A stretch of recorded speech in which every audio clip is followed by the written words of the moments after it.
Hey guys, welcome back to my channel. If you're new here, welcome. My name is Tawny, and in today's video, I wanted to share with you guys my current skincare routine. This is a skincare routine that my dermatologist has recommended for me within the last couple of months. And if you've been around my channel for a little while now, you'll notice that in addition to fashion and luxury and handbags, I also have quite a passion for skincare, especially because I am an acne sufferer. I have had acne since I was probably 13 years old and really consistently throughout my adult life. I have quite a few skincare routine videos on this channel that all have worked pretty well for me, but a couple of months ago I was experiencing a little bit more breakouts than usual. It was also leading up to my wedding back in March, so probably a big reason why I was breaking out a little bit more as well. So I decided to get some professional help and go to a dermatologist to actually have a prescribed routine. It had been a while since I actually had been to a dermatologist to get a whole routine prescribed to me, so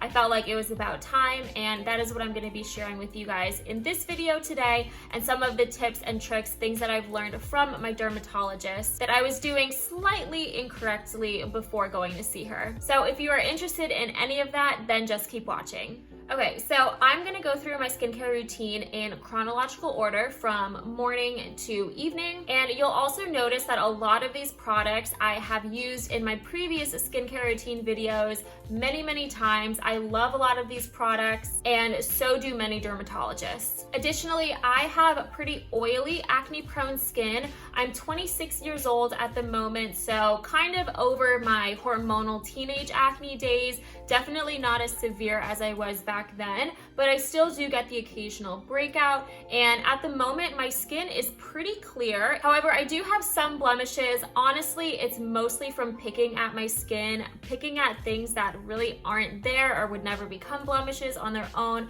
I have a very bad habit, and I know that a lot of other people out there struggle with the same thing, but these products are crucial for really minimizing the onset of any acne. So the first step in my routine is a product that I have been using for quite a bit, probably over a year, something around that, and it is the Panoxyl Maximum Strength 10% Benzoyl Peroxide Wash. This stuff is incredible. This is an over-the-counter product, but many dermatologists recommend this. This is excellent for really stubborn acne. It works to kill the acne bacteria, and even though it does kill the acne bacteria, you don't have to worry about getting antibiotic resistance with benzoyl peroxide in particular, which is one of the main selling points for it. Now, this is the 10%, which means it's the strongest, and I just massage this on my skin and let it sit for up to 5 minutes so that it really penetrates and has the opportunity to go in and kill the acne bacteria within my skin. This can be a little bit irritating for some people. However, they do make a 4% strength product to this that's also a cleanser that is a little bit milder. This does not bother me unless I have large open wounds. Maybe, I've picked at a huge pimple or something, but for the most part, this does not irritate me. It doesn't have any fragrance or really any irritating ingredients in it. So this is a must-have in my opinion. Now, after I cleanse my face and dry it, I go in with a topical gel product that was prescribed to me by my doctor, and it is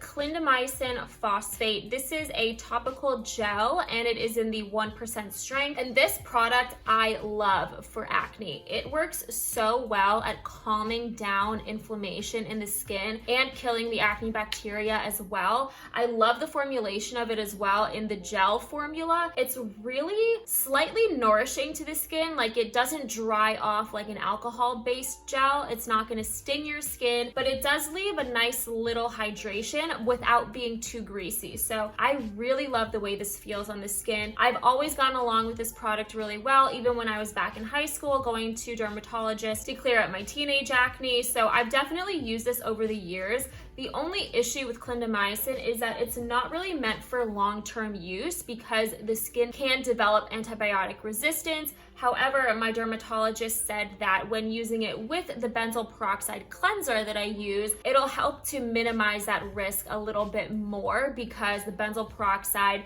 with the clindamycin, something about it, I don't know, I didn't go to medical school, but it helps to reduce that risk of antibiotic resistance. So I have been using this product now for probably 3 or 4 months. Next time I go to my dermatologist, I will ask her about whether or not I need to discontinue this product, maybe just not use anything instead of it, or replacing it with another ingredient that I can use a little bit more long term. I will update you guys, I'm sure, in a few months after I do have that conversation with her. But for now, I am using this every morning. And just to give you guys a little sneak peek of what it looks like, here is the gel, and you can just tell it is so easy to absorb into the skin. It's totally clear, and yeah, it doesn't leave the skin super dry, but it also doesn't leave the skin greasy at all. All right, now the last step in my morning skincare routine is using a sunscreen. My personal favorite sunscreen is the Supergoop Unseen Sunscreen. I have talked about this sunscreen before on this channel as well. I love this stuff. It is also in kind of a gel, almost primer formula, which feels really nice and light on the skin. It also looks totally invisible after it's blended into the skin. As you can see, there's absolutely no white cast.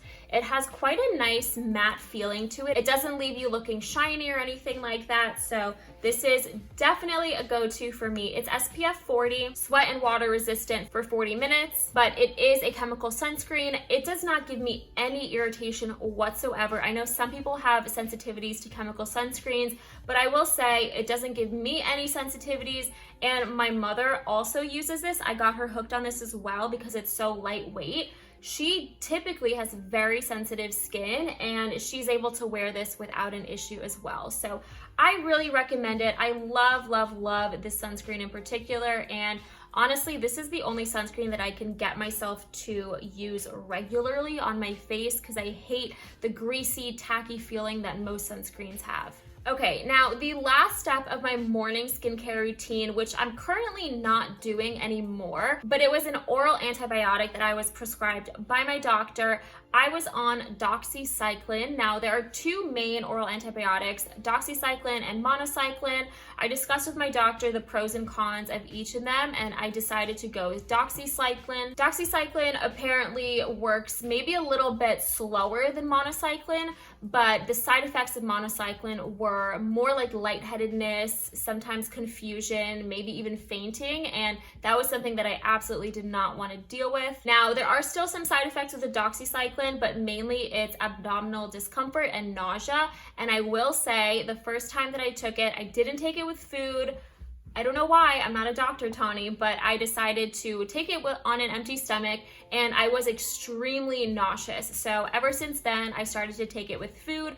Food definitely helps to mitigate that symptom, but just know that that is a possible side effect. And as for that prescription, I was prescribed it for probably a few months. My doctor said that I would have it way through my wedding and I could use it afterward. It's never intended to be a long-term medication for treating acne, but again, because of some of that nausea that I was experiencing, I did end up discontinuing it a little bit earlier, basically right after I went through my wedding, and I've still noticed very positive results in my skin.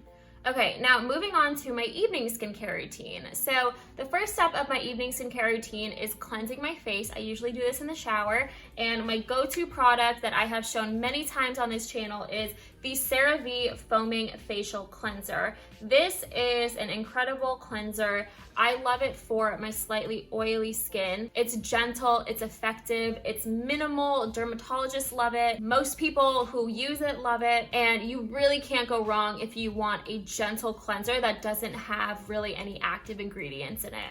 Now, after I get out of the shower, I have a freshly cleansed face. I dry my face a little bit, and I actually go in with my moisturizer right away. And I love the CeraVe PM Facial Moisturizing Lotion. Again, I have featured this product on my channel quite a few times because I love it so much. It's very lightweight. I only use 1 pump and I spread it around quite a bit, but it just adds a little bit more hydration to my face before I go in with my next product, which is another dermatologist prescribed product. And that is probably the gold standard Retinoid, which is basically retin-a. I currently have the 0.05% strength. On my channel in previous videos, you've seen me using Retinoid in the 0.025% strength, which is half the strength of this one. I was also using adapalene leading up to my dermatologist appointment that I had back in February, but she had me go back on this. The only reason I was on adapalene at that time is because I wanted to use the benzoyl peroxide more, and I had heard things like these don't work well together, one cancels out the other, but my dermatologist didn't seem to have any issue with me using the tretinoin in the evening and the benzoyl peroxide in the morning. So that is exactly what I'm doing. I should also recommend that she did instruct me to use the tretinoin before moisturizer because it makes it a little bit more potent. Same with all of the actives that she prescribes. And I did do that from time to time, but I did notice a little bit more flakiness, especially around my mouth area when I did it that way. So now I've swapped it again. However, I'm just using a very small amount of moisturizer just to hydrate the skin a little bit more before going in with a pretty drying ingredient. And that has been working really well for me. But if you can't get into a dermatologist's office, then just know that there are retinoids out there over the counter. Adapalene is the main one that I can think of, but I know CeraVe also has a few products as well as many others on the market. I recommend just taking a look at Dr. Dre's YouTube channel on here. She has a ton of information, really valuable information from the dermatologist's mouth on products you can get over the counter. But that is all that I have for you guys in this video. I hope you enjoyed this. I hope you learned something. If you did, please give this video a thumbs up and subscribe down below. And I hope to see you in my next video. Bye.